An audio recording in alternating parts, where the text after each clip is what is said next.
What's up, everyone, and welcome into another episode of Wizards Latest. I'm your host and DC sports fan, Ben Robertson, and on this page, we break down all the biggest headlines surrounding the Washington Wizards. So, as always, I appreciate all of the support. Make sure to like and subscribe down below if you haven't done so already. Drop your comments with any thoughts you might have on the video or anything you want to hear me talk about in the future. Thanks for tuning in every single day to the page. Thanks for consistently dropping your comments. I appreciate all of the support, like I said. And jumping in today, I want to talk about some opportunities for young Wizards players on 2025 EuroBasket rosters. Then we'll chat about a former Wizard that can't seem to land on an NBA team.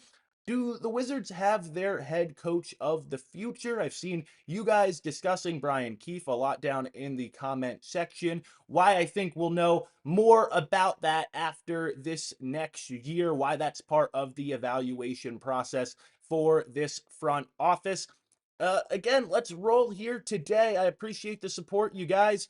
And Bilal Coulibaly and Alex Sarr, we've seen all over social media the last few days in their French national team gear. Both of them right now on the rosters for EuroBasket 2025. Now, it is my understanding they will get trimmed down those rosters a little bit more as the tournament, which begins August 27th, approaches. It's a little bit like Summer League in the NBA, where up until about a week or even closer before, those rosters could get shaken up or cut down.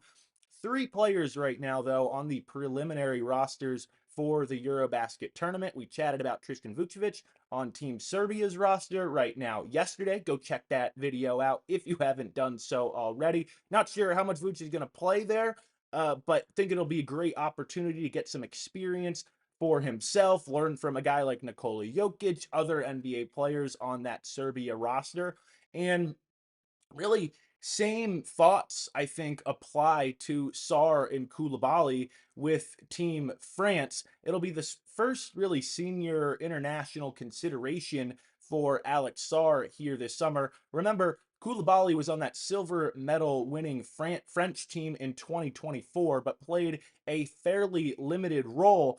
And, my thoughts here are, again, big opportunity for both of these guys, whether it's Bilal Koulibaly potentially getting to play a little bit more with the French national team. And also remember, his first couple years have been cut short. This is an opportunity for him really to get some game action in the offseason, kind of hit the ground running as he gets to next NBA year. Of course, big pivotal year 3 for Bilal that we've discussed on the page and we'll continue chatting about as the year gets a little closer. And then for Sarr, it sounds like Rudy Gobert, Victor Wembanyama aren't going to play for France here in this EuroBasket tournament. So maybe, a little bit more of a chance for him to actually get on the roster and then maybe even get some minutes with France missing a couple of their key rim protectors. Again, I just love that both of these guys are, getting more hoops action here in the offseason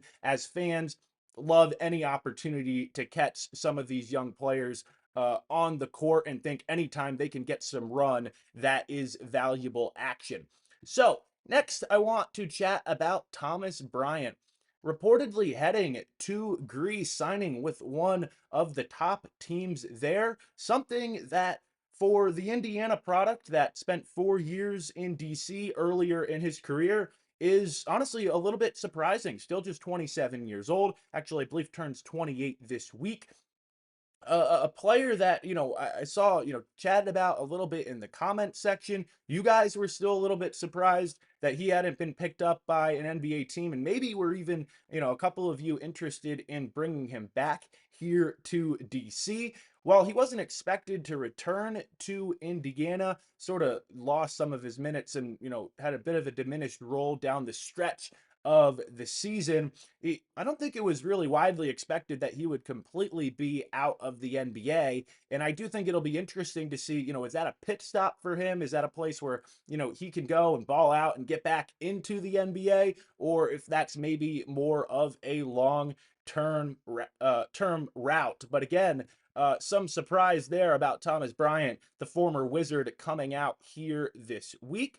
let's chat about Brian Keefe. I've seen you guys asking questions about Keefe down in the comment section, popped up again on yesterday's video. He's been the head coach now in DC for about a season and a half. Of course, took over for Wes Unseld Jr. after his dismissal. Just like Will Dawkins, of course, our GM, Keefe cut his teeth really in the NBA in OKC. Is credited in being a big part of the development of players like Kevin Durant, Russell Westbrook, James Harden. Kevin Durant actually even said years ago, Keefe will never take credit for this, but he taught me everything I know. That's a quote directly from Kevin Durant. Obviously, big time support for what Keefe meant to his career, and of course, like I said, everything that he taught him. Can Keefe, bring that player development here to DC? I think obviously the big reason he was brought in to the organization and then promoted to head coach after Wes Unseld Jr. was dismissed. And I continue to say this. This is a big time evaluation year for the young players on this team and the coaching staff next year. I think every single moment is getting studied by this front office. What works, what doesn't work. And Brian Keefe and again, the staff are, very much a part of that process. Um, you know, are the young players going to continue to progress as the season develops? I think that's really one of the big things that Will Dawkins, Michael Winger are going to be looking at because again, that's what Keefe is known for, bringing young talent along and seeing what he can do with that and how he can give them some ingredients to really be successful in the NBA. And then the other thing too is he improving himself as a coach. Is he, whether it's on, inbounds or out of bounds plays, stuff like that, situationally, is he getting the job done? Because we know in the NBA, all of those factors are very much important things. Big time evaluation year for not only the players on the court, but also for the coaching staff. Would love to know your thoughts on that situation down below. Please let me know. Continue to like and subscribe. Subscribe if you haven't done so already. Again, keep dropping your comments. I see you guys consistently down in that comment section. Videos dropping here on the page Monday through Friday. Thanks for watching another episode of Wizards Latest.